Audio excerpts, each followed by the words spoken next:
ఆదిలాబాద్ జిల్లా వ్యాప్తంగా రైతులు పడరాని కష్టాలు పడుతున్నారు. సోయా అమ్మడానికి రోజుల తరబడి మార్కెట్ యార్డుల్లో ఎదురుచూడటం ఒకవైపు అయితే, మరోవైపు అమ్మిన సోయా క్వాలిటీ లేదని తిరిగి రైతుల వద్దకు చేరడంతో అన్నదాతలు తలలు పట్టుకుంటున్నారు. కేంద్ర రాష్ట్ర ప్రభుత్వాలు నాఫెడ్, మార్క్ఫెడ్ ఆధ్వర్యంలో సోయా పంట కొనుగోలు చేయాలని విజ్ఞప్తి చేస్తున్నారు. ఇప్పటికే అతివృష్టితో తీవ్ర నష్టాలను చవిచూశామని కన్నీటి పర్యంతమవుతున్నారు. దీనిపై మరింత సమాచారం ఆదిలాబాద్ మార్కెట్ యార్డు నుంచి మా ప్రతినిధి శ్రీనివాస్ అందిస్తారు. ఆదిలాబాద్ జిల్లా వ్యాప్తంగా ఖరీఫ్లో సాగు చేసినటువంటి సోయాబీన్ పంటకు సంబంధించి రైతులు అరిగోస పడుతున్నారు.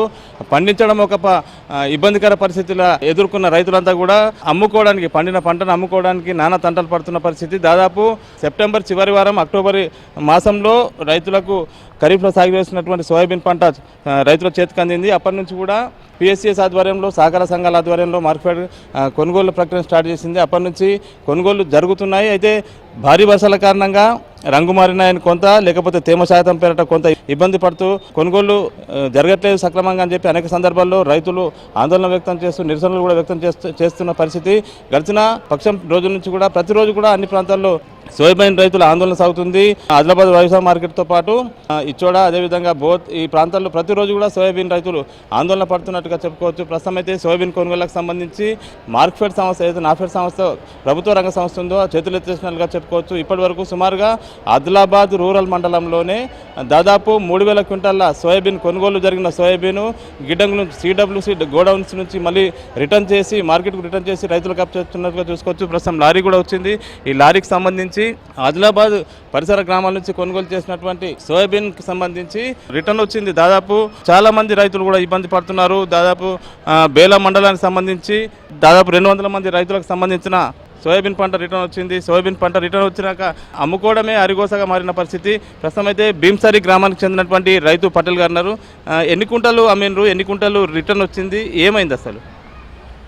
ఇప్పుడు 29 నాడు వీళ్ళు డేట్ ప్రకటించిండు. ఆ షెడ్యూల్ ప్రకారం మేము సోయా అమ్మతానికి మార్కెట్కి తీసుకొచ్చినాం. మార్కెట్కి తీసుకొచ్చిన తర్వాత ఈ సోయా కొనమని అధికారులు చెప్పిండ్రు. అధికారులు చెప్తే రైతులందరూ కలిసి అక్కడ స్ట్రైక్ చేసిండ్రు. స్ట్రైక్ చేస్తే ఇవి మళ్ళీ కొన్నాక ఇవి 3 రోజుల తర్వాత 31 నాడు కాటా చేసిండ్రు. డిసెంబర్ 31 నాడు.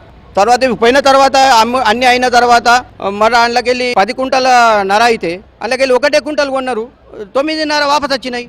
మరి ఈ సీడు ఒకటే చేన్ల బండినాయి, ఒకటే ఇస్తున్నాం. మరి 1 కుంటలు ఎట్లా కొంటారు? మరి 9.5 వాపస్ ఎందుకు తెచ్చిండ్రు? ఇది కూడా ఇది రైతుకు అన్యాయం చేస్తున్నారు. అంటే మరి రైతు అమాయకుడని, రైతుకైతే ఏ రాజకీయ నాయకులతో రాజకీయంతో పొత్తు ఉండదు, రాజకీయంతో సపోర్ట్ ఉండదు. కాబట్టి అందరూ కలిసి రైతునే ముంచుతున్నారు. ఇక్కడనేమో ఒక సంచి, ఒక కుంటలు ఎంబడి దగ్గర 70 రూపాయలు ఖర్చు అవుతున్నాయి తీసుకురాతందుకు, రవాణా, ఇక్కడ అమాలి, ఇవన్నీ కలిసి. మరి ఇప్పుడు 1 కుంటలు కొని మిగతా 9.5 వాపస్ చేసుడు, ఇది ఎక్కడి న్యాయము? మరి అమ్ముడు పోయినాయి అంటున్నావు, మళ్ళీ రిటర్న్ వచ్చినాయి అంటున్నావు కదా, నీకు ఎవరు చెప్పి రిటర్న్ వచ్చినాయని? మళ్ళీ ఎట్లా తెలుసు? ఇక ఇప్పుడు ఎట్లా తెలిసినాయి అంటే, ఇప్పుడు నేను ఇక్కడ వచ్చి పట్టి చేసుకోవాలని వచ్చిన. ఇక్కడ పట్టి చేసుకోవాలని వస్తే ఇక్కడ నీ 21 సంచి ఉండే కదా, అర్ధ కుంటలు.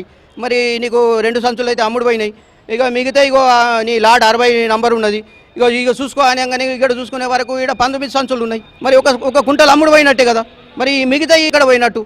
మరి ఒకటే సీడు, మరి 1 సీడుకు మరి 1 కుంటలు అమ్ముడు ఎట్లా పోతాయి, ఇవి ఎట్లా పోవు? చూడొచ్చు, రైతులకు సంబంధించి కొనుగోలు సమయంలో లాట్ నెంబర్ అలర్ట్ చేస్తున్నారు. ఏదైతే రైతులు కొనుగోలు చేస్తున్నారో ఆ రైతుకు సంబంధించిన పంటకు సంబంధించి తూకం వేసినాక లాట్ నెంబర్ అలర్ట్ చేస్తారు. లాట్ నెంబర్ అలర్ట్ చేశాక ఆ లాట్ నెంబర్ ప్రకారము కొనుగోలు జరిగిన ప్రక్రియ అనంతరము సిడబ్ల్యూసి గోడౌన్స్ పంపిస్తారు. అక్కడ మళ్ళీ నాణ్యతను పరిశీలిస్తున్నారు. అక్కడ నాణ్యంగా లేదంటే మళ్ళీ రిటర్న్ చేస్తున్న పరిస్థితి. ఎన్ని కుంటలు తెచ్చినావు, ఏమైంది అసలు?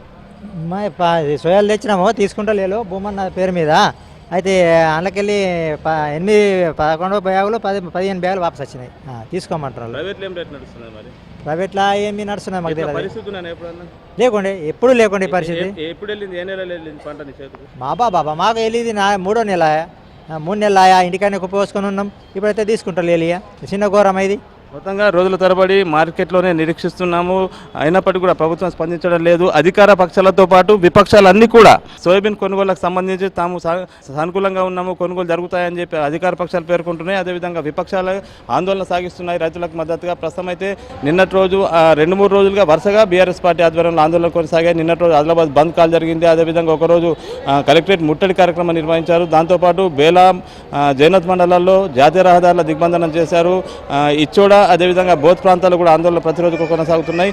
ఇలాంటి ఘోరమైన పరిస్థితి ఎప్పుడు చూడలేదు. దాదాపు అక్టోబర్ మాసంలో రైతుల చేతికి అందిన పంటను జనవరి 15వ తేదీ వస్తుంది, 10వ తేదీ మొదటి 2 వారాల్లో వస్తున్నప్పటికీ కూడా కొనుగోలు పూర్తి స్థాయిలో జరగకపోవడంతో ఇబ్బందికర పరిస్థితులు ఉన్నాయి. ఇప్పటికైనా ప్రభుత్వం స్పందించాల్సిన అవసరం ఉంది. కేంద్ర రాష్ట్ర ప్రభుత్వాలు సీరియస్గా తీసుకొని కొనుగోలు వెంటనే చేపట్టాలి. 5,310 రూపాయల మద్దతుతో కొనుగోలు జరపాలి. ప్రైవేట్లో దాదాపు కుంటలకు 1000 రూపాయల చొప్పున తక్కువ ధరతో కొనుగోలు చేసి నష్టపోతున్నామని చెప్పి రైతులు ఆరోపిస్తున్న నేపథ్యంలో ప్రస్తుతం అయితే మార్కెట్ యార్డ్లో రైతుల ఆందోళనలు కొనసాగుతున్నాయి. నిరీక్షిస్తున్నారు. ముఖ్యంగా చలి 5-6 డిగ్రీల అత్యల్ప గరిష్ట ఉష్ణోగ్రత మధ్య ప్రతిరోజు కూడా అర్ధరాత్రి చలి మంటలు వేసుకొని చలి నుంచి ఉపశమనం పొందుతూ అరిగోస పడుతున్నారు రైతులు మార్కెట్ యార్డ్లలో. ప్రస్తుతం అయితే దీనిపై సీరియస్గా స్పందించాలి. ప్రభుత్వం వెంటనే కొనుగోలు చేపట్టాలి. ఏదైతే భారీ వర్షాల కారణంగా రంగుమారిన సోయాబీన్తో పాటు తేమ శాతాన్ని కూడా పరిగణలోకి తీసుకోకుండా అన్కండిషనల్గా కొనుగోలు చేపట్టాలని చెప్పి రైతులు డిమాండ్ చేస్తున్న పరిస్థితి. Srinivas H N TV, Adilabad agriculture market నుంచి.